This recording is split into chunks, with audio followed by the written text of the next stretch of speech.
Delayed justice ఇవాళ మనకున్న data ప్రకారం భారతదేశంలో 3,30,00,000 కేసులు ఇంకా పెండింగ్లో ఉన్నాయి. ఆంధ్రప్రదేశ్లోనే 1,00,000కు పైగా కేసులు పెండింగ్లో ఉన్నాయి. డిస్ట్రిక్ట్ కోర్ట్స్లో, సబార్డినేట్ కోర్ట్స్లో 75% కేసులు సంవత్సరానికి పైగా, అలాగే 30% కేసులు 3 ఏళ్లకు పైగా సాగుతూనే ఉన్నాయి. దీన్ని కేవలం mere డేటా కింద మనం చూడలేము అధ్యక్ష. ఎందుకంటే ఏ వ్యక్తి తప్పు చేయకపోయినా అన్యాయంగా కేసులు పెట్టబడి తనకి న్యాయం చేయమని కోర్టు మెట్లు ఎక్కినప్పుడు అతనికి సరైన సమయానికి న్యాయం అందించలేకపోతే అతన్ని మనం విక్టిమైజ్ చేస్తున్నాడు. అందుకే దీని మీద మనం దృష్టి పెట్టాల్సిన అవసరం ఉంది. గుంటూరు జిల్లాలో ఎగ్జాంపుల్ అధ్యక్ష, గుంటూరు జిల్లాలో రోజు కూలీ చేసుకునే ఒక సామాన్యుడు ఒక దొంగతనం కేసులో అరెస్ట్ అయితే తనకి లాయర్ని పెట్టుకునే స్తోమత లేక ఆ కేసులో కోర్టులో 6 సంవత్సరాల పాటు జైల్లో ఉండాల్సి వచ్చింది. చివరికి అతను ఏ తప్పు చేయలేదని కోర్టు తీర్పిచ్చింది. సో ఈ 6 సంవత్సరాలు మనం అతనికి ఎలా కాంపెన్సేట్ చేయగలుగుతాం అధ్యక్ష?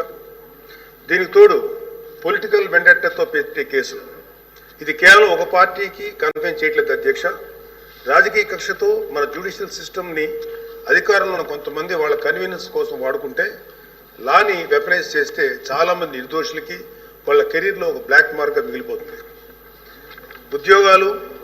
ప్రభుత్వ ఉద్యోగాలు అప్లై చేసుకోలేరు. ప్రైవేట్ సంస్థల్లో ఉద్యోగాలు అప్లై చేస్తే బ్యాక్గ్రౌండ్ చెక్లో ఫెయిల్ అయిపోతున్నారు. పాస్పోర్ట్ సీజ్ చేసినప్పుడు పాస్పోర్ట్లు కనుక సీజ్ చేసే పరిస్థితుల్లో అక్కడ కూడా వాళ్ళని హోల్డ్లో పెట్టేస్తారు.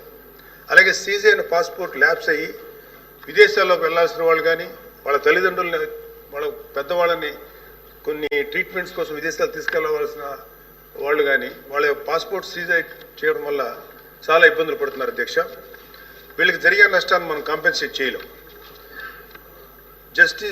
Just because they are political involved we cannot make them scape goats.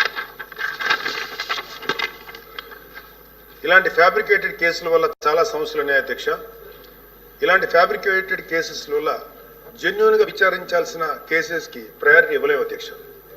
న్యాయం కోసం కావాలని అడిగే సామాన్యుడికి మన న్యాయ వ్యవస్థ మీద నమ్మకం లేకుండా చేస్తున్నాం. ప్రజాస్వామ్య వ్యవస్థనే బలహీనపరుస్తున్నట్టు గవర్నెన్స్లో మనకి మోరల్ అథారిటీ లేకుండా పోతుంది. సో అందుకే మనందరం పాలసీ పరంగా ఇలాంటి పొలిటికల్ ఫ్యాబ్రికేటెడ్ కేసుల్ని ఎదుర్కోవాల్సిన అవసరం ఉంది.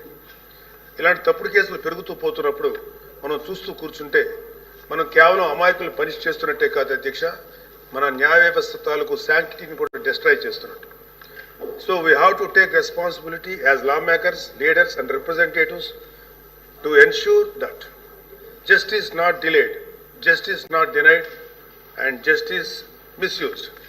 అందుకే ప్రతి పొలిటికల్ సెన్సిటివ్ కేసు మీద ఎటువంటి పక్షపాతం లేకుండా ఇండిపెండెంట్ రివ్యూ జరిపి ఆ తాలూకు కేసుల మీద ఇంటెంట్ మీద త్వరగా డెసిషన్ తీసుకోవాలి అధ్యక్ష. న్యాయ వ్యవస్థ త్వరగా పనిచేయడానికి జ్యుడిషియల్ వేకెన్సీస్ని ఫిల్ చేయడంలోనూ, ఫాస్ట్ ట్రాక్ మెకానిజంని క్రియేట్ చేయడంలోనూ సమగ్ర దృష్టి పెట్టాల్సిన అవసరం ఉంది అధ్యక్ష. ఇవి ఏవి కూడా లగ్జరీస్ కాదు, నెసెసిటీస్ అధ్యక్ష. So what I want to end with a powerful quote by doctor BR Ambedkar.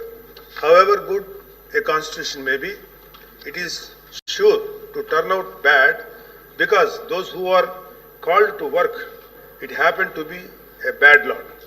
మన రాజ్యాంగం ఎంత గొప్పదే అయినప్పటికీ దాన్ని అమలు చేసే నాయకులు సరిగ్గా లేకపోతే గొప్ప రాజ్యాంగానికి విలువ లేకుండా పోతుంది అధ్యక్ష. Let us not be that bad lot. Let us be the generation of lawmakers who stood up and made justice. Not just a word inscribed in our constitution, but a living reality for every citizen of Andhra Pradesh, Adhyaksha. Thank you very much.